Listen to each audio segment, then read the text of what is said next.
আসসালামু আলাইকুম viewers, welcome back to my channel. Hopefully আপনারা সবাই ভালো আছেন। আজকে আমি সেহরির জন্য বেগুন ভাজি করে আপনাদের দেখাবো। এখানে আমি দুইটি বেশ বড় সাইজের বেগুন নিয়েছি। বেগুনগুলোকে আমি একটু মোটা করে কেটে নিয়েছি। দিয়ে দিচ্ছি পরিমাণ মতো লবণ।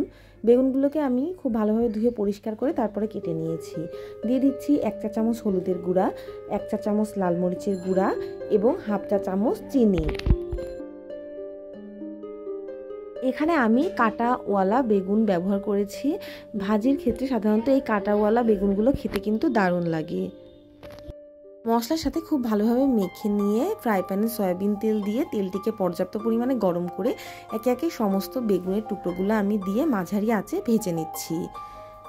বেগুন ভাজবার সময় অবশ্যই খেয়াল করতে হবে যেন এগুলো পুড়ে না যায়। এক সাইড হালকা লালচে বাদামি হলেই উল্টে অন্য সাইডও লালচে বাদামি করে খুব ভালোভাবে ভেজে একে একে সমস্ত বেগুনগুলো আমি তুলে নিচ্ছি।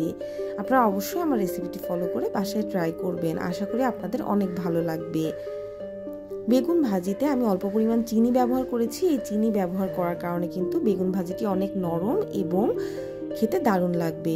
Thanks for watching my video.